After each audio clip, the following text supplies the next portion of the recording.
Thank you. Thank you. Thank you. Thank you. Thank you. Thank you. I got it. Thank you. Well, first, Rick, let me thank you for that overly kind introduction and for inviting me here today and for having this panel. Because, you know, look, the law of the land is, the law of the United States of America says that we will encourage the process of collective bargaining. Not tolerate, not permit, but actually encourage the process. Frequently, on the ground, it doesn't quite work out that way. You have employers that violate the law, they threaten, they intimidate workers. But the good news is, workers are rising to the challenge that we've had over the last 3 or 4 decades. They're coming together to organize in record numbers. Right here in this city, we have more active organizing drives going on in any other city in the country right now, because workers are tired of what was going on, and they want a voice on the job, and they want a better way of doing things. And getting that voice on the job has been rewarding to workers. If you get a union contract, on average, we earn about $200 more than our non-union counterparts in the same industry with the same level of education. You have better benefits, you have better pensions, better health care. And these workers that are with us today are involved in those drives. And I want them to be able to tell you their story so that everybody can understand really what it's like. Because while the law may say that we will encourage collective bargaining, let's see if it really pans out that way on the ground. So Lou, why don't you start? Tell us where you worked at. Tell us your name and where you work at. And tell us why you wanted to start organizing and what happened when you did. Yeah, my name is Louis Berry. I'm a housekeeper at Montefiore Hospital here in Pittsburgh. I've been a housekeeper for 8 years. And the reason I wanted to start organizing because the working conditions at UPMC were not favorable to myself and my other co-workers. I mean, seniority meant nothing. It was like they were unfair the way they promoted people, and the pay was not good. So we decided to just band together and start organizing to form a union with SCIU. And the immediate response of management was like they were angry. They took it personal. And, you know, UPMC started a huge anti-union campaign in the hospital. There was literature everywhere. They would single out some of the more vocal pro-union workers and surveil them and target them for firings, and it was just a bad situation. They would hold these forced department meetings where you had to attend, and they would tell you what could happen to you and your family if you decided to form a union. And I took it as a threat. Their threats only made me stronger. So Lou,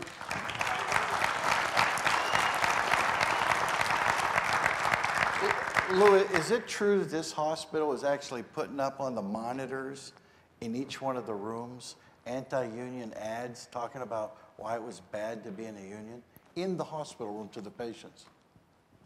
Yes, it's the truth. Every hospital computer screensaver, in the rotation of screensavers, there's anti-union messages, why you should avoid SCIU, and if they come to your house, don't let them in. It's right in the hospital. You could even actually see some of them in patient rooms. And this is the same organization, UPMC, that gets literally hundreds of millions of dollars in help from the state and from the community. Yes, that's true. It's the same institution that gets a lot of tax benefits. Wow. Classifies themselves as a nonprofit charity. So when you said you wanted to have a union, they jumped up and embraced you and said, "That's great. We really want to help you do that," right? much to the contrary. I mean, they started targeting a lot of us, and they actually fired several of my coworkers for their pro-union support. Thank you. Let me talk to Rebecca for a second. You know, Rebecca is an adjunct professor at Duquesne University, and she teaches English. And I asked her if she could tutor me because I speak Appalachian, as a lot of us do here in Pittsburghese, but she's going to talk to us. You know, when you think about, a lot of people think about unions.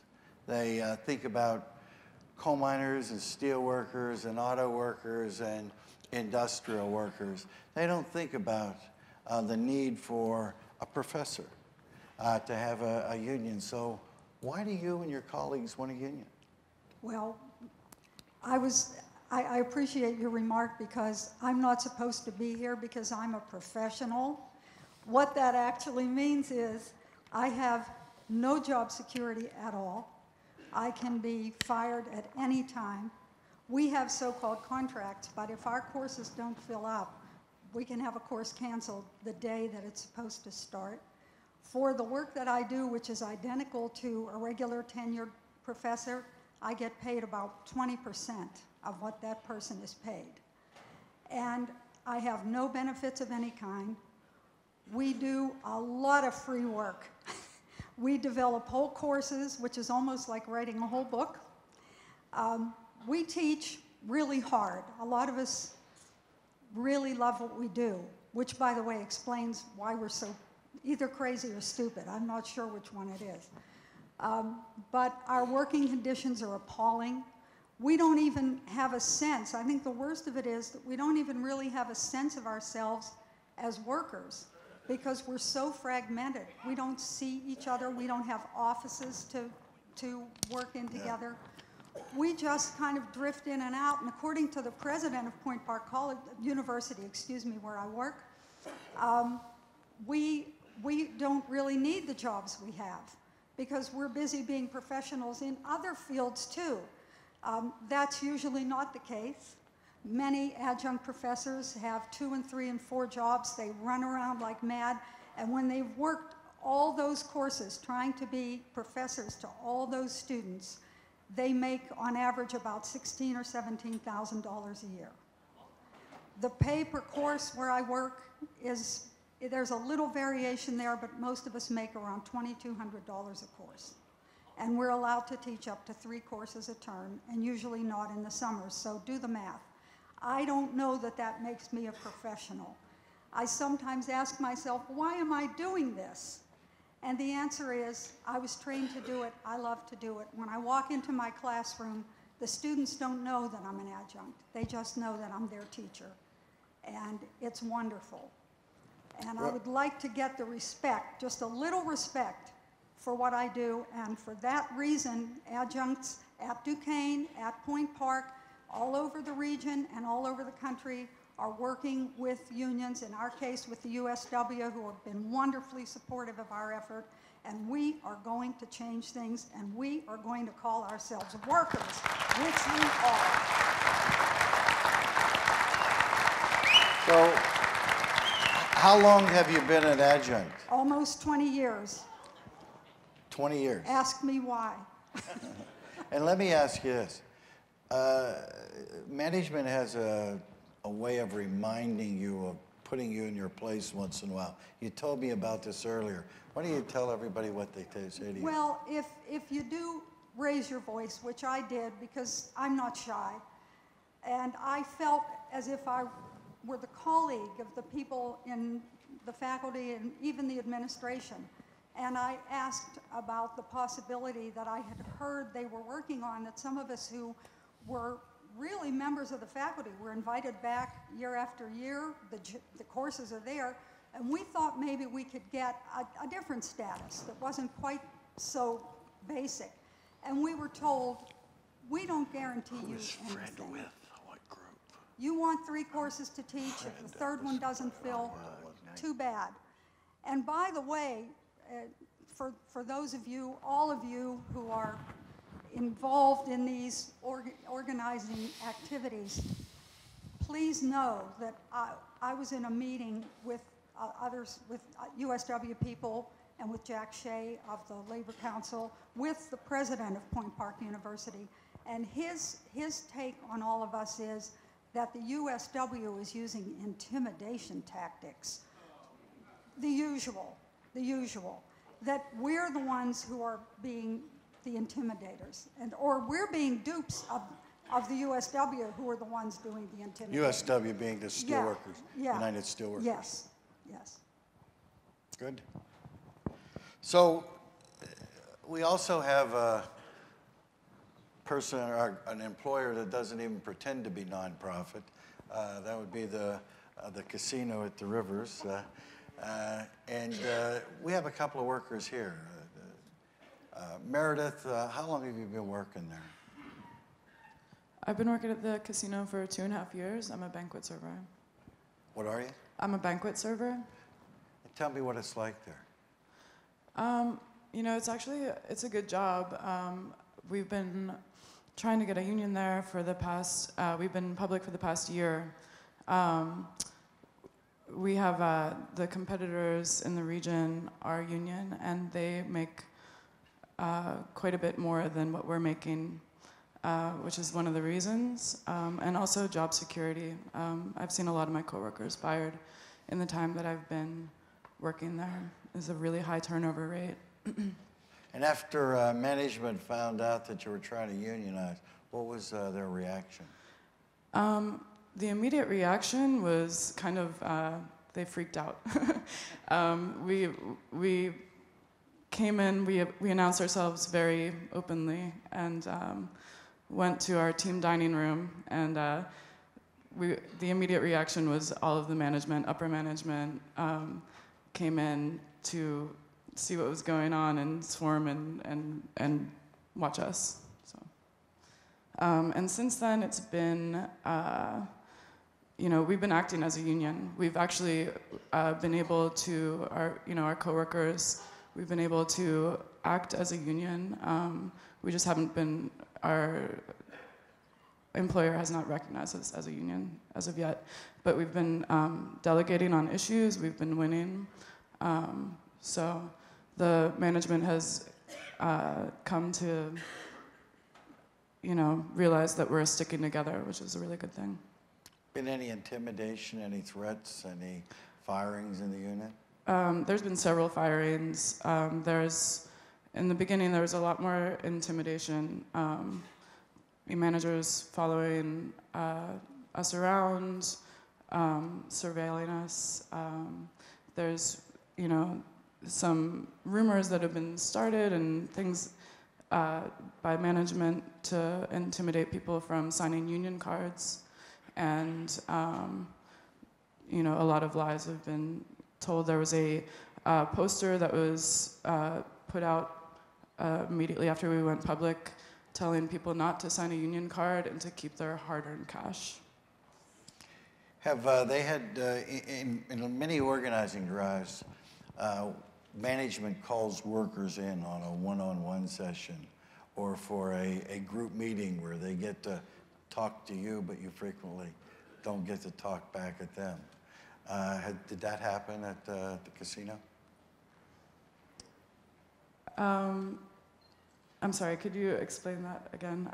Have they called employees in with management to meet with their supervisor so the supervisor can tell them not to join a union and implicitly threaten them in many cases? They have been, when we went public, they had, one of the upper management came to each of our pre-shifts to tell us that the union is, that, you know, that there's an attempt to unionize right now, and he kind of explained what that meant and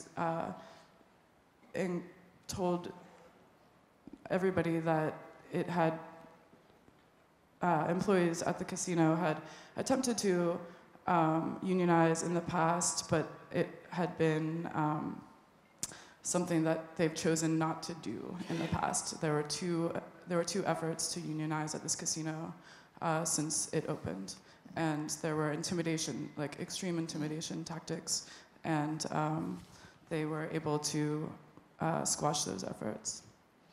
Fred, why don't you tell everybody where you work and what's been your experience so far with organizing? My name is Fred Lapka. I'm a server at the sports bar at Rivers Casino. I've worked there for 2 years, and similar to what Lou was saying, what Meredith was saying, when we first went public with our intent to unionize, there was an intimidation campaign or harassment campaign. The first few days I was followed around by security guards. Just prior to us going public, within that year, we had been forced to sit through what we were told was a neutral video explaining what unions are and how organizing drives work.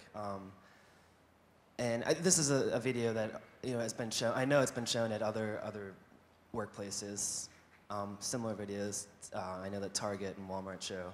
But basically, this was presented to us as being neutral. It was clearly to anyone that had half of a brain that this was an anti-union video. So, yeah, I mean, I think our experiences kind of echo one another. We had firings. Meredith touched on it. We've had a lot of success. We've had a lot of victories actually since we went public. We do not have a union contract at this point. We're fighting for recognition, but we have stood together as coworkers, as a group, and we've actually been able to win a lot of stuff. We've been able to get people's jobs back. We've won.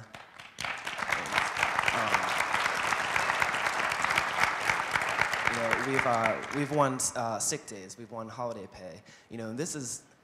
These things have only come about because we have stood together and because management is afraid of us. So.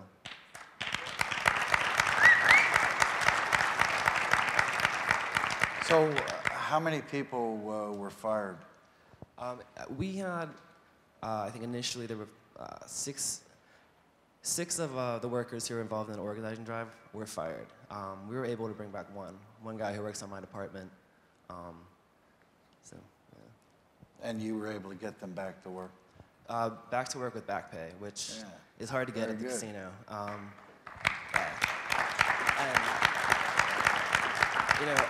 So they fired people at the Rivers. They fired people at UPMC. Did they fire anybody with you yet? We're working on it. Technically, Rich, we're fired every semester and hired back. So it's not a problem. All they have to do is just not hire us. And that's perfectly within their legal rights. We'll wait and see, because our campaign, although it's relatively, we think it's going great, it's still relatively new, so we'll let you know.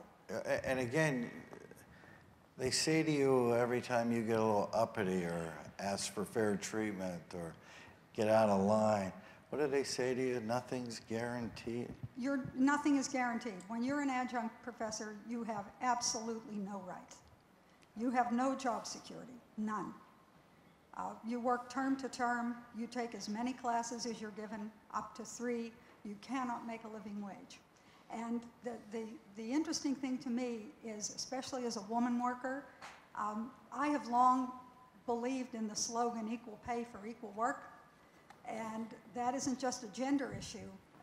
It's an issue for the men who are adjuncts who are trying also to support their families with 2 and 3 different adjunct jobs. And it's very, very difficult. But it's changing. There are over 200 campuses, 230 at last count, I believe, in the United States that have achieved union recognition, and things change immediately. I don't think they could be much worse, so they have only one direction to go. The irony of it is many workers think that if they're a good worker, they can't be fired for any capricious reason. Without a union contract, they can fire you because they don't like the color of the shirt that you wore that day or any other subterfuge that they get up. So just cause provision in a union contract is very, very important. Now, the steelworkers organizing have 2 drives going on. They successfully won a drive at Duquesne. And Duquesne challenged the will of the workers. Duquesne saying we're not subject to the law or the right to organize because we are a religious institution, and that will wind its way through the courts. I think they should probably listen to the Pope, this new Pope, because I love the new Pope. I mean, it makes me proud to be a Catholic again, he really does.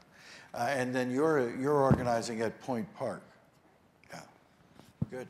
So, I just wanted to say as well, the Steelworkers are part of the coalition for the casino organizing campaign as well. It's the Steelworkers, Teamsters, Operating Engineers, and Unite Here.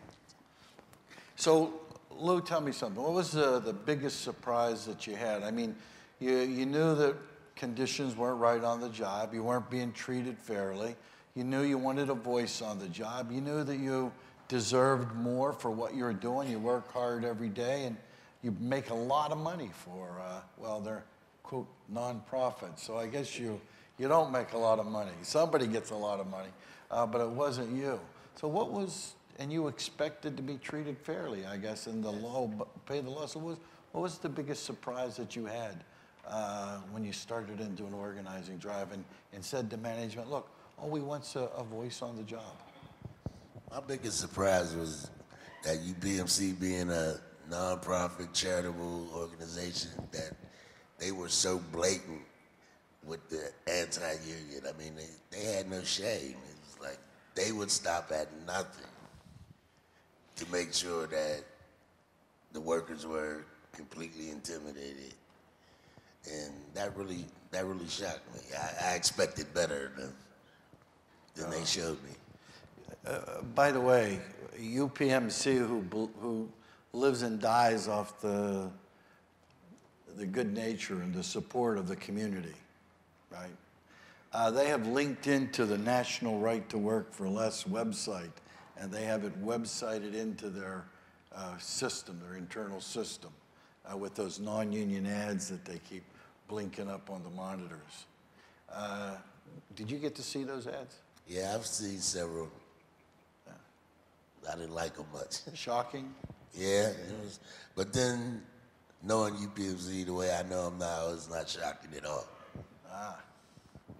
So, Fred, what about you? What was the biggest surprise that you encountered in the organizing drive? I think thus far, we've had a lot of actions on the inside with our organizing committee. The first time we went as a group and marched on the casino, they denied us. We weren't allowed in. This is kind of the second time we went back as a much larger group. We went back with like 100 coworkers, asking for a fair process to form a union. They let us walk right in the door. I was shocked. Like, that wasn't part of the plan. Like, we were expecting to get booted out. They let us in. Now, they didn't talk to us, but they made a show that they were letting us in and that, they were going to let us say what we had to say, but, it fell upon deaf ears. The one thing this company does that I know a lot of companies do is they like to tout what they call their open door policy. Workers at Rivers have done a very good job of testing the limits of that open door policy. We found that the door is oftentimes locked. So, in their attempt to sort of squash the union, they talk a good game about their open door policy, but I'm sorry, my experience and my coworkers' experience, the door is locked. Without a union, the door is locked. Sometimes that open door hits you on the way out and in the backside. There's two sides to that open door, right? So let me ask you this. So you go to your coworkers and you say, look, we need a union here. What do you say to someone whenever one of your coworkers looks at you and goes, well, one, I'm afraid. I really need this job, and I'm afraid to do it. And another one says, well, we don't need a union. What do you say to them?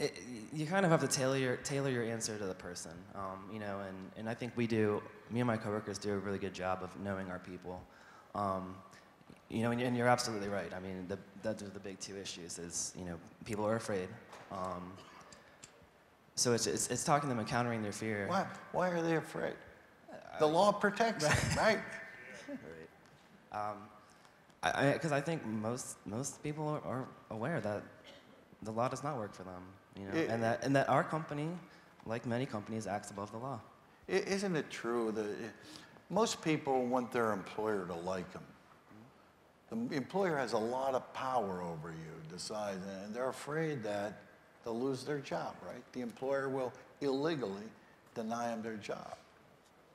But when you stick together, I mean, they did that to 5-year workers, co-workers, right? And you were able to, by sticking together, by having the sense of solidarity, you were able to get them back to work, right? Did that embolden, did that show the other workers that the power of solidarity and the power of workers sticking together? Yeah, certainly. Anytime we win something, when we go together as a group, I mean, workers get excited, and you can see that. Yeah. Look, we only have about 5 minutes left. Here's what I want to do. I want each one of you to tell everybody out there, you know, why. Just why you want to do what you're doing. And I'll start with you, Meredith. You know, I think it's really important for everybody to really look at what our jobs mean to us. You know, people rely on their jobs to support their families, to do the things in life that they want to do. And as you said, our employers hold a lot of power over us. I think that it's important that we are able to balance that power out just a little bit and to say, no, as a matter of fact, like, we are human beings. We stick together, and we deserve respect, and we deserve to be treated as such. Fantastic.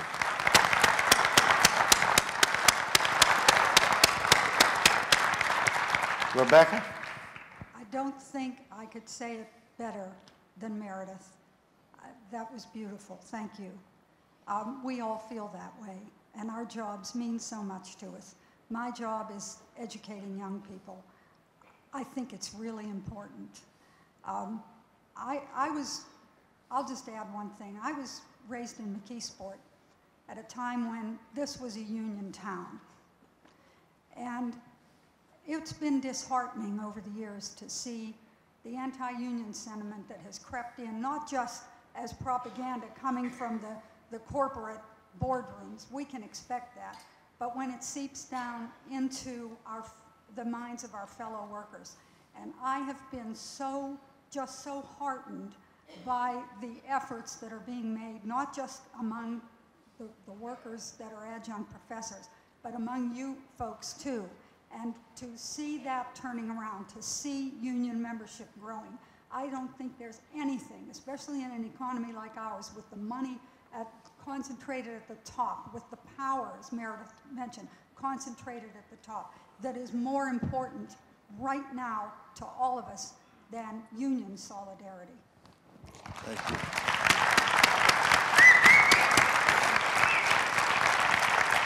Luke?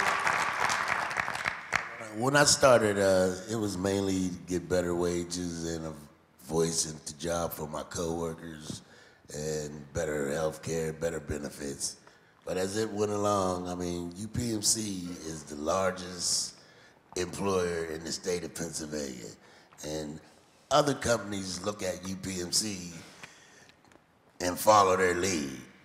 So, I mean, the reason I really do it now is because if we beat UPMC, all other companies will fall in line. I mean, we can lift the middle class across the whole city of Pittsburgh. It's not just about my coworkers anymore. It's about building the middle class in the whole region. Hear, hear. That's why I do it. Hear, hear.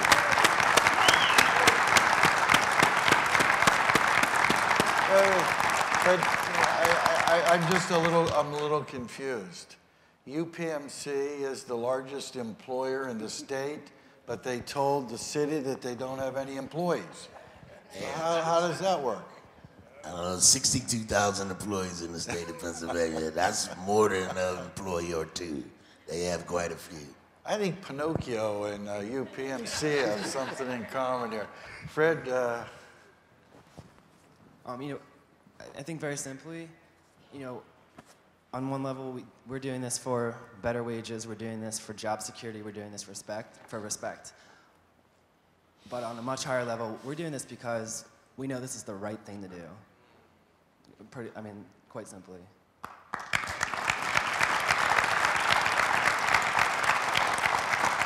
So here's the good news. Not only are these workers struggling and fighting to get a voice on the job at each of their shops, they're working together.